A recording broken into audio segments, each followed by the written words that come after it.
প্রিয় বন্ধুরা, আজ আমি আমার জীবনের বিভিন্ন টুকরো টুকরো স্মৃতিগুলো জড়ো করে স্মৃতি কথা একটা মালা তৈরি করেছি। এটার নাম দিয়েছি আমি স্মৃতির পাতা খুলে। আজকে তার অংশবিশেষ পাঠ করেছি। প্রতিদিনই আমি অল্প অল্প কিছু অংশ পাঠ করে শোনাবো। আজ প্রথম পর্ব।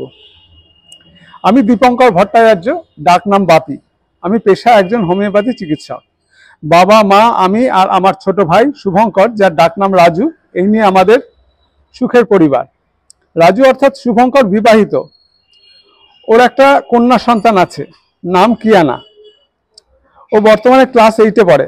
ওরা থাকে ইউএসএতে, লস অ্যাঞ্জেলেসে।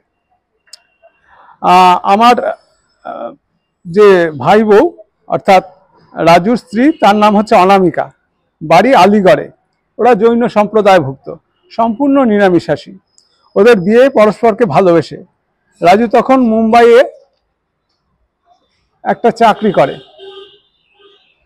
আমার বাবা, যার নাম হচ্ছে শ্রীযুক্ত মানবেন্দ্র ভট্টাচার্য, তিনি ভাই বোনদের মধ্যে সব থেকে ছোট।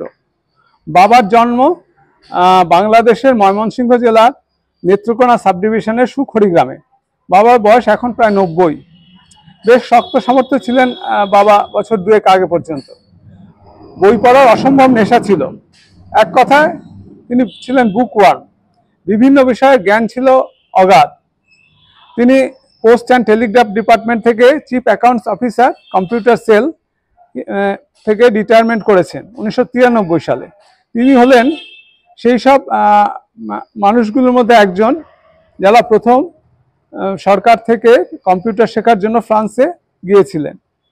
তিনি বহু বছর, এমনকি রিটায়ার করার 2 বছর পর পর্যন্ত president all India post and Telegraph ডিপার্টমেন্টে তিনি ছিলেন। আমার বাবা লেখালেখিতেও বেশ দক্ষ।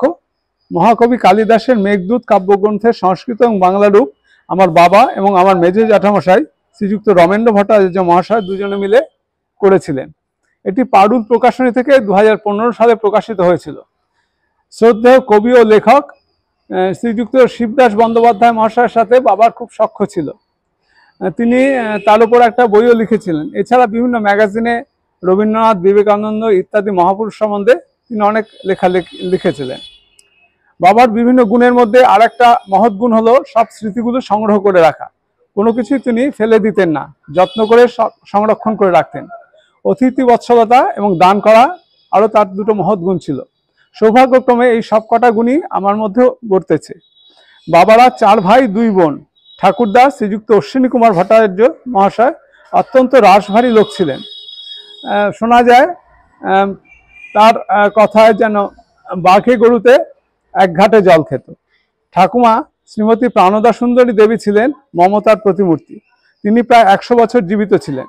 ঠাকুমারা বেশ কয়েক বোন ছিলেন, সকলেই 100 বছরের উপরে বেঁচে ছিলেন। আমার বড় জ্যাঠামশাই শ্রীযুক্ত নিত্যেন্দ্র ভট্টাচার্য রেলে কাজ করতেন। তাছাড়া তিনি হোমিওপ্যাথিক ডিগ্রিও লাভ করেছেন, কিন্তু সেরকমভাবে প্রসার লাভ করতে পারেননি। চিকিৎসক হিসাবে তিনি বেশ দক্ষই ছিলেন, যার পরিচয় একবার দুর্গাপূজায় আমি যখন ক্লাস 9-এ পড়ি তখন পেয়েছিলাম। পুজোর মধ্যে হঠাৎ মাঝরাতে মা খুব অসুস্থ হয়ে পড়েন। তার চোখ জিভ ঠেলে বাইরে বেরিয়ে আসে, মরণাপন্ন অবস্থা।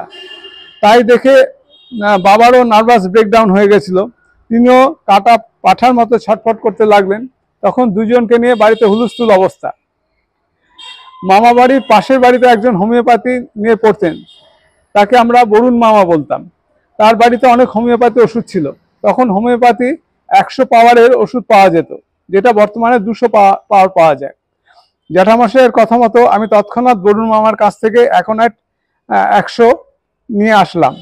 বড় জ্যাঠামশাই মাকে এবং বাবাকে 2 ফোঁটা করে জিভে দিয়ে ওষুধ দিয়ে দিলেন। ফল হলো চমৎকার। 10 মিনিট অন্তর 2 বার ওষুধ দিতেই বাবা ও মা অনেকটা সুস্থ হয়ে উঠলেন। 1 ঘন্টার মধ্যে তারা সম্পূর্ণ সুস্থ হয়ে উঠলেন। এই ঘটনার পর আমার হোমিওপ্যাথি আর বড় জ্যাঠামশাইয়ের ওপর শ্রদ্ধা খুব বেড়ে গেল। বড় জ্যাঠামশাই বহুদিন আগে 1985 সালে ক্যান্সারে আক্রান্ত হয়ে মারা যান। বড় জেঠিমা, যাকে আমি বড় মা বলতাম, তিনি আবার মার আপন জ্যাঠতুতো দিদি। তিনিও আমাকে খুব স্নেহ করতেন। তিনিও বহুকাল হয়েছে গত হয়েছেন।